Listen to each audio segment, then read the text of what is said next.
नमस्कार, मैं आचार्य सूरज कुमार। संस्कृत सूरज के इस चैनल पर आपका एक बार फिर से स्वागत है। हम लोग आज रघुवंश के प्रश्नोत्तरी को देखेंगे जो कि वस्तुनिष्ठ होगा। ठीक है, बिहार एसटी ट्रिक एग्जाम से संबंधित इसका सिर्फ अभ्यास करना है आप लोगों को। 4 मिनट में पूरा प्रश्न अभ्यास हो जाएगा। टोटल प्रश्न 47 है, तो शुरू करते हैं। प्रश्न और उत्तर दिया हुआ है साथ में, हालांकि मैं टिक भी लगाता चलूँगा। पहला प्रश्न है, कालिदास विरचिता कृतियः कति सन्ति? तो सप्त। कितनी रचना है? तो 7। दीपशिखा कस्योपाधि? तो कालिदासस्य। तीसरा प्रश्न है आपका, कनिष्ठिकाधिपति कः? तो कालिदासः। कालिदासस्य जन्म कालः वर्तते? तो ईशा पूर्व प्रथम शताब्दी। हालांकि सबके अलग अलग मान्यताएं हैं। अगला प्रश्न है, कालिदास विषये प्रसिद्धोक्ति कः? तो उपमा कालिदासस्य। ये 5 प्रश्न हुआ। अगला प्रश्न देखिए आप,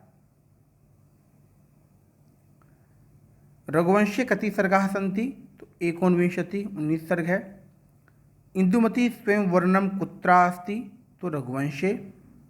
रघुवंशे कति सूर्यवंश नृपाणां वर्णनम अस्ति? तो 29, 29 सूर्यवंशी राजा हैं। हालांकि 31 टोटल है, लेकिन यहाँ प्रश्न ऐसा समझ में आ रहा है कि सूर्यवंशी राजा से पूछ रहा है, तो 29 यहाँ पे लग रहा है। अगला प्रश्न है, प्रामुख्येन रघुवंश महाकाव्ये कयोः उदात्त चरित्राणाम वर्णनम प्राप्यते? तो रघु और राम का मुख्य रूप से इसमें रघुवंश महाकाव्य में चर्चा है। रघुवंश महाकाव्ये कस्य वंशस्य राज्ञां वर्णनम अस्ति? तो इक्ष्वाकु वंश प्रभाव राज्ञां। इसका उच्चारण सही तरीके से नहीं पा रहा, उसको आप लोग देख लीजिएगा। ठीक है, आगे प्रश्न आपके सामने 11वां प्रश्न, रघुवंश महाकाव्य मल्लिनाथेन रचिता व्याख्या का? तो सज्जीवनी। लघुत्रयां किम नाम कालिदास काव्यम परिगण्यते? तो रघुवंशम। दिलीपस्य गौसेवा रघुवंशस्य कस्मिन् सर्गे वर्णिता अस्ति? तो उत्तर होगा द्वितीय सर्ग। अगला प्रश्न है कि अजविलापः रघुवंशस्य कस्मिन् सर्गे समुपलभ्यते? तो 8वें सर्ग में अजविलाप रघुवंश में मिलता है। आगे आप देखेंगे 15वां प्रश्न, रघुवंशस्य 13 सर्गे का कथा वर्णिता अस्ति? तो रघुवंश के 13 सर्ग में रामस्य अयोध्या प्रत्यागमनम की कथा है। राम अयोध्या आते हैं, उनकी कथा है रघुवंश के 13वें सर्ग में। अगला प्रश्न है, रघुवंशीय समुप वर्णिता अंतिम राजा कः अस्ति? तो अग्निवर्ण अंतिम राजा थे। रघुवंशस्य मंगलाचरणे कस्य वंदना समुपलभ्यते? रघुवंश के मंगलाचरण में शिव की वंदना की गई है। कामधेनु शापितः राजा कः अस्ति? तो दिलीप हैं। कामधेनु से शापित राजा कौन है? तो राजा दिलीप हैं। अगला प्रश्न देखेंगे आप, नंदिनी कस्याः पुत्री अस्ति? तो नंदिनी कामधेनु की पुत्री है। संचारणी दीपशिखेव रात्रौ यम यम व्यतीताय पतिवराम स नरेंद्र मार्गाट इव प्रपेदे प्रलीन भाव स भूमिपाल अनेन श्लोकेन संबंध कवि विशेषः कः? तो कालिदासः। शैस्वेभ्यस्त विद्यानाम इदं वाक्यम कस्य ग्रंथस्य वर्तते? तो रघुवंश महाकाव्यस्य। आगे का प्रश्न है,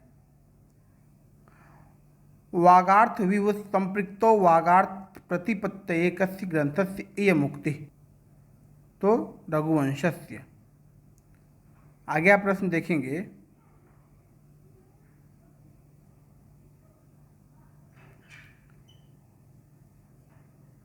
संचारणे दीपशिखेव रात्रौ इति रघुवंश महाकाव्ये कस्मिन् संदर्भे वर्णितं भवति? तो इंदुमती स्वयं वरे। दिलीपस्य भार्यायाः नाम किं? सुदक्षिणा। दिलीपस्य कुलगुरुः कः आसीत्? तो वशिष्ठ। कालिदासस्य रीति या शैली का आसीत्? तो वैदर्भी रीति है। रघुवंशस्य नायकः कः? तो कहीं आपको दिलीप पढ़ने को मिलेगा, कहीं आपको रघु पढ़ने को मिलेगा, कहीं आपको राम पढ़ने को मिलेगा। यहाँ दिलीप आप पढ़िए। रघुवंश के नायक कौन? दिलीप। रघुवंश की नायिका का? तो सुदक्षिणा नायिका है। रघुवंशम कस्मिन् काव्य विधौ अस्ति? तो महाकाव्य रघुवंश। रघुवंश से मुख्य रसः का? तो मुख्य रस कहीं आपको श्रृंगार रस पढ़ने को मिलेगा, तो कहीं आपको वीर रस पढ़ने को भी मिलेगा। ठीक है, इस पर अपना आप और अन्य किताब को खोजिए, बताइए रघुवंश का मुख्य रस कौन सा है। हालांकि श्रृंगार रस और वीर रस दोनों मिलता है पढ़ने को। आगे प्रश्न है रघुवंशम इत्यस्य आधार ग्रंथ का, तो रघुवंश का आधार ग्रंथ रामायण है। 32वां प्रश्न देखिए आप, रघुवंशम अस्मिन् ग्रंथे अजविलापे कस्य रसस्य वर्णनम विद्यते, तो अजविलाप में कौन सा रस है, तो करुण रस है। रघुवंशम अस्मिन् ग्रंथे कति श्लोकाः विद्यन्ते, रघुवंश के ग्रंथ में कितना श्लोक है, तो 1569 श्लोकाः। रघु कम यज्ञम संपादयत, तो विश्वजितम। विदूषकः राज्ञः कीदृशः सहचरः भवति, तो दूषक विनोद प्रिय होते हैं। आगे प्रश्न आप देखेंगे रघुवंशम इति ग्रंथे रघोः वर्णने कस्य रसस्य प्रधानता अस्ति, तो रघुवंश के रघु वर्णन में शांत रस की प्रधानता है। प्रश्न आगे है रघुवंशम अस्य ग्रंथस्य प्रारंभे कस्य राज्ञो वर्णनेन भवति, तो दिलीप का प्रारंभ जब शुरू करते रघुवंश में तो दिलीप राजा दिलीप के वर्णन से ही शुरू करते हैं। आगे प्रश्न रघुवंशम अस्य ग्रंथस्य समाप्ति कस्य राज्ञो वर्णनम भवति, तो सबसे अंतिम राजा अग्निवर्ण है, समाप्ति वहीं होती है। रघुवंशम किम अस्ति काव्य, रघुवंश महाकाव्य है।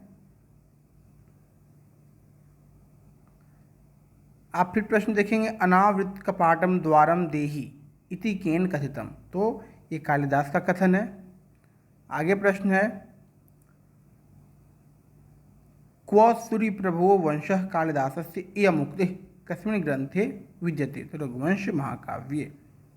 अलम महिपाल तव श्रवेण इदम कथनम कस्यास्ति, तो सिंहस्य। अगला प्रश्न आप देखेंगे नंदिनी दिलीपस्य परीक्षां कति दिनांतरम करोति, तो 22 दिनांतरम, 22 दिन तक का परीक्षा लिया गया था। कुंभोदरः कस्य नाम विद्यते, तो शिव के सेवक का नाम कुंभोदर है। न पादपो उन्मूलन शक्तिम रह शीलोच्चये मूर्छितः मारुतस्य कस्मात् ग्रंथात् उद्धृतः, तो रघुवंशम ग्रंथात्, इसका सही उत्तर है।